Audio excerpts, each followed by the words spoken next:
You're on. Well, good morning, everyone. Thank you for joining us today. We're very happy to have you. So, as you can see, we're going to be talking about the world of mold.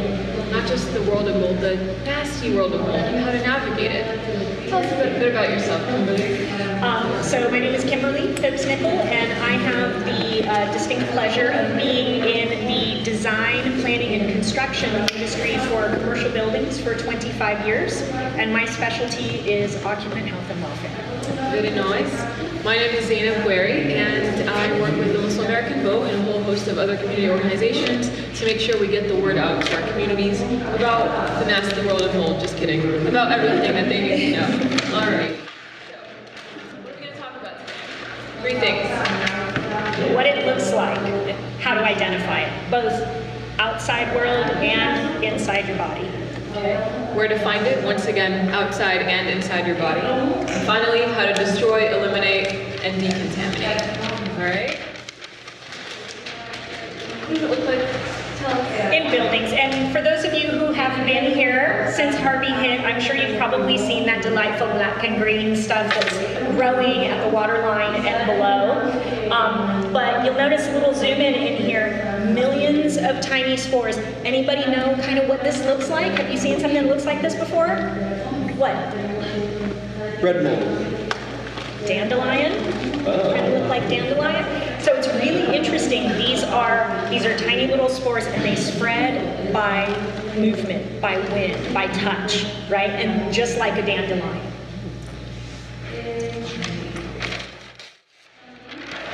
All right, Inside your body. this is the bad part. So this is why it's so important to protect yourself and keep that stuff from getting in and on here. So there are some short-term problems that mold can create. Things that might appear like a cold or asthma, headache, dizziness, runny nose, sore throat, nausea. You can get some rashes. You can also have some longer-term effects here as well. But what's important is to protect the lungs, because just like cigarette smoking, you can get the permanent scars on your lungs and have long-term pneumonia and asthma issues, and unfortunately death, although I didn't want to write that on there, but that is the worst case scenario. That's real. All right, where do we find this in our homes, Kimberly? So you've probably seen the water line on the walls, and so you've got the drywall on the front, but it's not just growing on the front of the drywall. That's part of the problem, right? Inside, behind the drywall, you've got wood studs that the drywall's attached to, and between those studs is insulation, and that stuff is like a sponge. It just sucks it up. And so what you need to do is understand that there's layers of things that you may be removing or treating. Kitchen cabinets, bathroom cabinets, unfortunately a lot of them are made with that pressed wood, which absorbs the water as well. So if they were in floodwaters, that's going to be an issue. And unfortunately, all this soft furniture, and even good wood furniture, I know, but this stuff, again, like a sponge. And let's talk about why this water is so bad really briefly. It doesn't just grow mold. This is sewage water. Texas A&M University came in and tested the floodwaters a week later, 125 times the acceptable E. coli limits.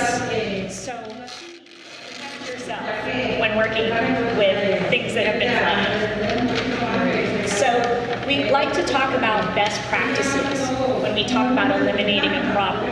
And there's 2 things to keep in mind: the tools that you need to accomplish this and the methods by which to do it. All right. So, 2 things. Tools.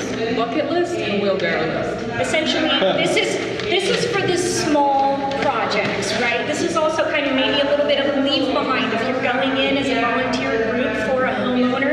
So we call this our bucket list. We're not going to go through this entire list because we're also working on a handout for you guys so that you have a little handout that you can go to the hardware stores with. The wheelbarrow list is for those big projects where you're really taking out sheetrock. Maybe these guys just got a little bit of water intrusion under the door in the front room sort of a thing. But the serious projects, you got the bigger list. All right, now, what do we use them to do? Yes. So first of all, you have to create a safe environment environment, right? So you need to remove the standing water if there is any left. A good wet dry vac will do that, but if you notice on the tool list over there, it needs a HEPA filter so that it removes the particulates from the air as it goes through the space. So don't just use a regular shop vac, go get the HEPA filter that goes inside that. You get your spray bottle with just water's enough, and you water down all of the moldy surfaces, because remember those disgusting spores, we want to get them to stick in one place. Yes, that way they don't become airborne and spread. Exactly. We told you all, unfortunately, you have to remove your furniture. That includes your clothing and anything that's wet. We understand you're emotionally invested in everything that you've accumulated over the years, but guess what? Health is wealth. Gotta go, all right? Now, with the pry bar, depending on what kind of, carpet, wood, linoleum, whatever it is, you're gonna remove your flooring and baseboards, and we're gonna jump right in. We're gonna start with the wall and then the kitchen and bath. What do we do to the wall? We showed you the cross section. Right. So wherever you had the wet sheetrock and the water line, you need to cut 12 inches above that. So those of you who have somehow experienced this flooding, then you've probably filed a claim with the Federal Emergency Management Association, or FEMA. FEMA only pays for the removal of 12 inches above that water line. So if you get carried away, it might become an extra out of pocket to fix that. And then you use a knife, one of those utility blades, and we said blades plural on the tool sheet because you're going to throw that knife away and use another one after. Yeah, so I like to use one knife per wall section. Keep a sharp knife.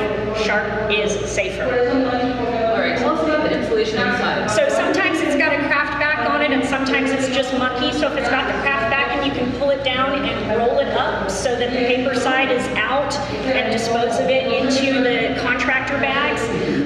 When you gather this stuff in the bags, you also saw on the list duct tape. We want you to duct tape the opening of those bags once they're filled before they go out to the debris piles, so that people and animals and things can't get in them and start to spread those things around again. Let's say you can't find that paper bag, shovel or dustpan it out. Exactly. And then you're going to have your exposed surfaces. You're going to have wood studs.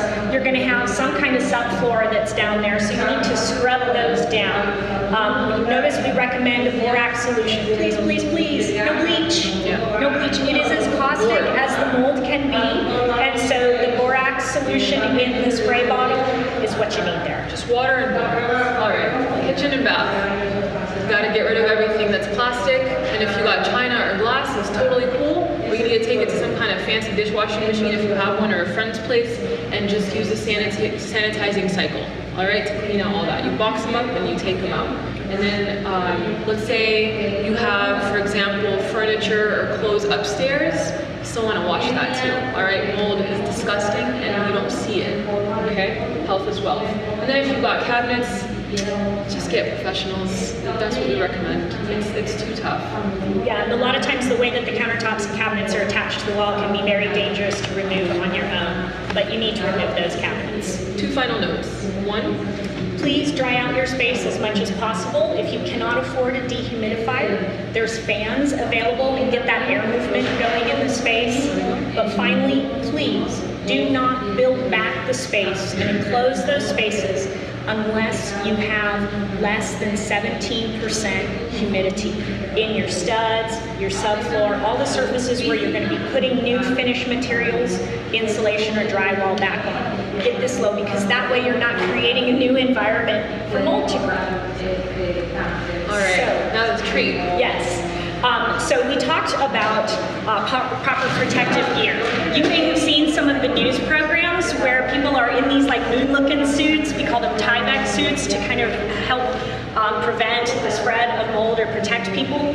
If you do not have access to that, or if it's this delightful Houston summer that we're having, then you can use work clothes, but you need to be very careful. These are not your regular daily clothes. Personally, I'm a big fan of thrift stores, and so I go and find junker stuff at thrift stores. And so what I like to do is, we're gonna go real quickly through this. Excuse me.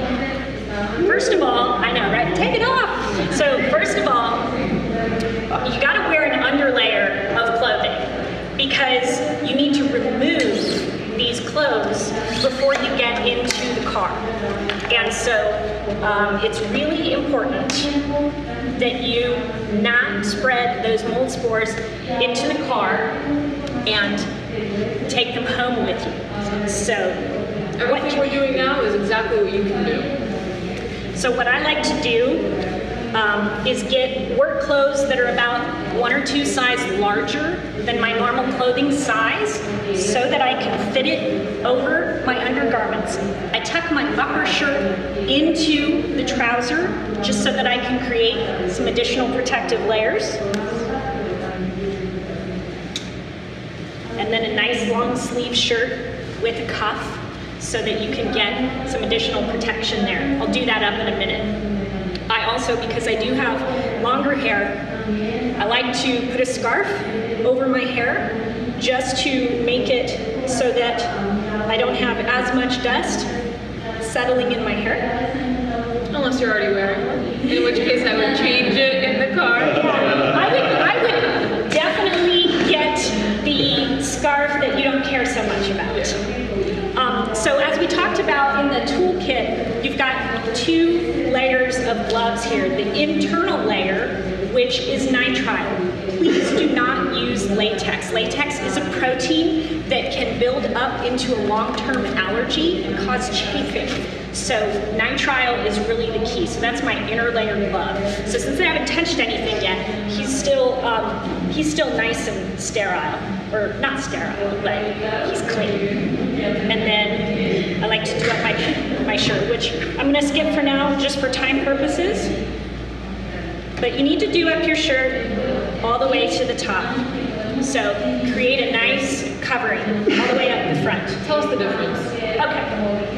If you're taking out soggy carpet or wet materials or beds or those kinds of things, then you're going to want your outer layer to be a nice rubber glove. I like the ones where you can still get some grab to it. If you're taking out drywall, baseboards, things that have nails in them, then you're going to want something that has leather on the inside so that you don't get puncture wounds, so that you protect yourself. So sometimes you'll have different team members tasked with just doing certain things. So that's something to keep in mind there. Now, we have those respirators that we talked about. Part of the protective gear, very important. The rating on the respirator is an N95 or greater. So that means that it is 95% or greater effective for particulate removal. So we got 2. Put it over, tighten it down, create a nice seal.